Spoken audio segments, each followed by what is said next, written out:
میں آپ کو ایک چیز بیان کروں، رہبر معظم کے حوالے سے 2 جملے سنیے گا۔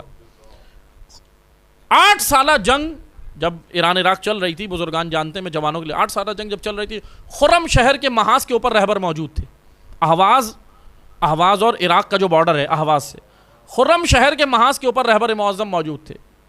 خرم شہر کیونکہ کردیوں نے حملہ کر دیا تھا، کردی عراقی کردستان کے، جن کو امریکہ آج تک چڑھاتا ہے، پہلے سے چڑھا رہا ہے، آج بھی ان کو چڑھاتا ہے اور ابھی بھی یہی پلاننگ کر رہا ہے۔ کردوں نے جب حملہ کیا، ادھر رہبر معظم اس وقت کمانڈ کیے ہوئے تھے، آگے سنبھالے ہوئے تھے۔ شہداء خود قریبی لوگوں کے جملے ہیں کہ رمضان کا مہینہ تھا، ہم جنگ لڑ رہے تھے اور پیچھے سے کیونکہ بیک سے جو ہے وہ سپورٹ نہیں تھی، کیونکہ نیا انقلاب آیا تھا اور بہت ساری ایرانی فورسز کے اندر رضا شاہ کے لوگ تھے جو مدد نہیں کر رہے تھے۔ وہ تو امام خمینی جب پریشر ڈالتے تھے اور فتویٰ دیتے تھے پھر وہ اٹھتے تھے، ورنہ عوام کے خوف سے وہ اٹھتے تھے، ورنہ اس وقت بھی وہ مدد نہیں کر رہے تھے، بلکہ پاسداران انقلاب جو بسیج فورس امام خمینی نے بنائی تھی وہی لڑ رہے تھے، انہوں نے سنبھالا ہوا تھا۔ بہرحال 13 سال کے بچے لڑے ہیں جنگ میں۔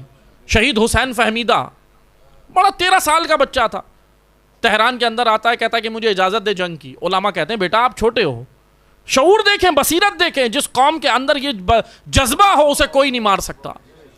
وہ آتا ہے شہید حسین فہمیدہ 13 سال کا بچہ آ کے کہتا ہے آغا مجھے جانا ہے، جنگ کے لیے جانا ہے۔ کہا بیٹا آپ چھوٹے ہو، رونے لگتا ہے کہ میں محاذ پہ نہیں جا سکتا، بس ایک جملہ کہتا ہے ٹھیک ہے میں محاذ پہ نہیں جاؤں گا مگر میری ایک درخواست ہے۔ کہا بیٹا بتاؤ کیا ہے؟ کہا کہ یا تو ہمیں حضرت قاسم کے مصائب نہیں سناؤ یا جنگ کی اجازت دے دو۔ یہ ہے کربلا، یہ ہے کربلا پر لگانے والے۔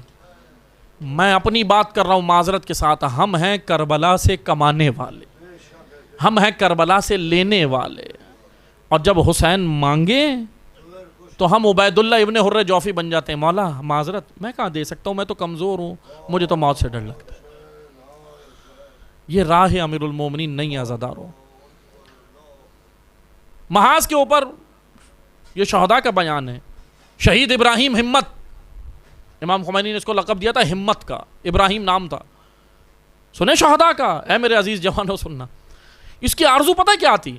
کہتا میری آرزو تھی، شہید کی کتاب ہے، شہید کہتا ہے کہ میری آرزو تھی کہ مجھے ابو الفضل کی طرح موت آئے،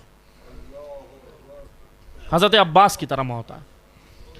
کون اس قوم کو جھکا سکتا ہے جس کے پاس کربلا ہو؟ کیا کہتا ہے شہید ابراہیم ہمت؟ کہتا ہے کہ میری آرزو تھی مجھے حضرت عباس کی طرح موت آئے، انہی کی طرح۔ اللہ نے سن لی، دیکھو جیسی موت مانگو گے خدا دے گا۔ مانگو عزادارو، عزت کی زندگی اور عزت کی موت، جھکو نہیں، جھکنا نہیں ہے۔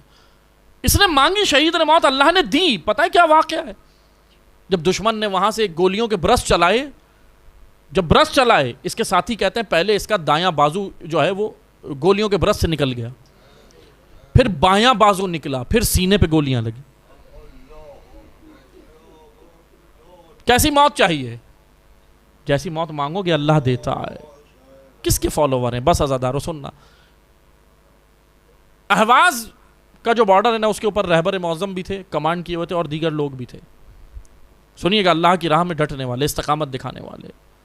میں صرف یہ ایک جھلک دکھا رہا ہوں۔ دیکھیں ہم نے مولا علی کو نہیں دیکھا، ہم نے امام حسین کو نہیں دیکھا، ہم زمانہ غیبت میں ہیں نا، ہمارا امام بھی پردہ غیب میں نا، ہم نے معصوم کو نہیں دیکھا، لیکن معصوم کی ذرا سی جھلک دیکھیں، کیسے امام کے پیروکار میں اتنی سی جھلک ہے، صرف اتنی سی جھلک ہے۔ 1% ہم کہہ سکتے ہیں کہ 1% جھلک ہوگی سید علی خامنہ، لیکن ایک 1% جھلک نے پوری دنیا کو ہلا دیا کہ پیرو علی ایسا ہوتا ہے، فرزند علی ایسا ہوتا ہے۔ آگے محاذ کے اوپر موجود ہوتے تھے یہ شہداء، بیان کرتے ہیں کہ رہبر کے قریبی ساتھی تھے، وہ بیان کرتے ہیں کہ رمضان کا مہینہ تھا، رمضان کا مہینہ، دیکھیں میں قوم کی بات کر رہا ہوں، ابھی ہم مثلا معذرت کے ساتھ ابھی افطار کے بعد ہم کتنی دیر بھوکا رہ سکتے ہیں؟ ہم تو ٹوٹ پڑتے ہیں کہ جلدی سے افطار ہو۔ غیر منظم ہے نا، نظر نیاز کے لیے ہمارا کیا نظم و ضبط ہے؟ کوئی انتظام نہیں۔ آپ دیکھیں وہاں پہ خرم شہر میں جب موجود تھے، کردوں نے حملہ کیا اور پیچھے سے ساری بیک سپورٹ اسرائیل کی تھی، تو ادھر جب یہ لڑ رہے تھے جوان، اسلحہ بھی کوئی خاص نہیں تھا، نیا انقلاب تھا، کوئی خاص اتنی، اور ابھی تک بھی ٹیکنالوجی پہ ابھی تک بھی سینکشنز اور پابندی۔ بہرحال یہ شہداء آگے تھے، تو یہ شہداء خود فرماتے، شہید عبد الحسین برونسی نام شہید کا یاد کیجیے، اس کے لیے یہ مستری تھا، مستری ہوتا ہے کام، مستری تھا، لیکن شعور اتنا تھا کہ رہبر کے قریب رہتا تھا، رہبر اس پہ بھروسہ کرتے تھے۔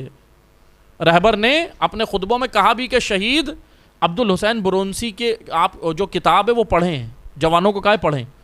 یہ مستری تھا، مستری، کوئی ڈاکٹر انجینئر بڑا لکھا ہوا آدمی نہیں تھا، لیکن ایمان سنیں گے کتنا تھا ایمان، ایمان میں اتنا پاورفل تھا کہ مستری بعد میں بنا، پہلے سبزی والے کی دکان پہ کام کرتا تھا تہران میں، سبزی والے کی دکان پہ، انقلاب سے پہلے کی بات ہے، انقلاب ابھی نہیں آیا، سبزی والے کی دکان پہ کام کرتا تھا، سبزی والے سے اپنے مالک سے جھگڑ کے کام چھوڑ دیا۔ پوچھا کہ بھائی کیوں چھوڑا تھا تم نے؟ کہا اس لیے کہ یہ سبزیوں پہ پانی مار کے وزن بڑھا کے تولتا ہے۔ عبد الحسین برونسی، اللہ ان کو چنتا ہے شہادت کے لیے، اللہ چنتا ہے اس مقام کے لیے۔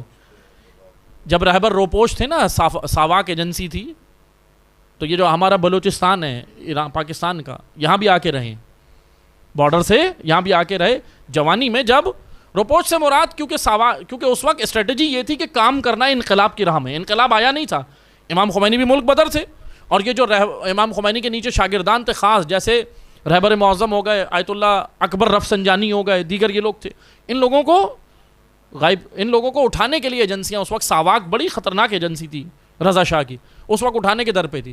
تو اس وقت جب روپوش تھے تو یہاں رہبر کے لیے، ان کو بچانے کے لیے عبد الحسین برونسی رات کو تاریکی میں آتا تھا، اور ایک رات کے اندر پوری 4 دیواری جو ہے وہ اپنی تعمیر کر کے پھر واپس گیا تھا۔ یعنی یہ مستری تھا لیکن رہبر کے بہت نزدیک تھا۔ عبد الحسین برونسی فرماتے ہیں، یہ اپنی اس میں لکھتے ہیں، اپنی شہادت سے پہلے فرماتے ہیں کہ ہم اہواز کے قریب تھے، اہواز کے بارڈر پہ رہبر معظم بھی تھے، رمضان کا مہینہ تھا، کہا کہ سید علی خامنائی بھی تھے، لیکن جیسے ہی اب پیچھے سے کمک نہیں آ رہی تھی، کچھ بھی نہیں تھا، کھانے پینے کو بھی کچھ نہیں تھا، سامنے دشمن کی فوج کے پاس سب کچھ تھا، اور وہ کون سا روزے سے تھے، وہ تو اوباش قسم کے لوگ تھے، یہ روزے سے تھے، کہ روزے کی حالت میں ہم لڑتے تھے، افطار میں یا سحر میں ہمیں ایک ٹائم پہ صرف قیوہ ملتا تھا، صرف اتنا قیوہ بچا تھا مجاہدین کے پاس، اتنا قیوہ ہوتا تھا جو قیوہ بناتے تھے کہ صرف ایک وقت پئیں، یا تو افطار میں جس کو ملتا تھا اسے سحری میں نہیں ملتا تھا، اور جس کو سحر میں ملتا تھا اسے افطار میں نہیں ملتا تھا۔ اللہ کیسے نہیں چنتا ان کو اس راہ کے لیے؟ کیوں نہیں چنے گا؟ شہید کیا فرماتے تھے؟ شہید جینا پڑتا ہے، بس عزادارو۔ امیر المومنین نے کہا یہ تیسری قسم کس کی ہے؟ مقدس معاب، حجروں میں بیٹھ کے عبادت کرنا اور ہے، عبادتوں کی حرمت کو میدان میں بچانا اور ہے۔ امام خمینی جب انقلاب لائے تھے کو امامے والے علماء کو قم میں کہا تھا، قم میں کہا تھا تم سے افضل وہ شہداء ہیں، تم ادھر مقدس مکان میں بیٹھے ہو نا، تم اگر آج پڑھ رہے ہو، اگر آج قم میں پڑھ رہے ہو، اگر آج مدرسوں میں پڑھ رہے ہو، اگر آج تم نجف میں پڑھ رہے ہو، اگر آج تم مدرسوں میں بیٹھ کر سکون سے اسٹڈی اور مطالعہ کر رہے ہو، یہ شہداء کے خون کے مرہون منت ہے، جنہوں نے بارڈر پہ جانے دی ہیں، جنہوں نے اسلام بچایا ہے۔ آج اگر میں اور آپ کربلا جا رہے ہیں، یہ اسی شہید رہبر کے مرہون منت ہے یہ راستہ، کہ جس نے اپنے کمانڈر دیے، جس نے اپنا خون جگر اس راہ میں دیا، سب کچھ دیا، مگر روضہ زینبی کو بچایا، روضہ ابوالفضل کو بچایا، روضہ ابا عبداللہ کو بچایا۔ بس عزادارو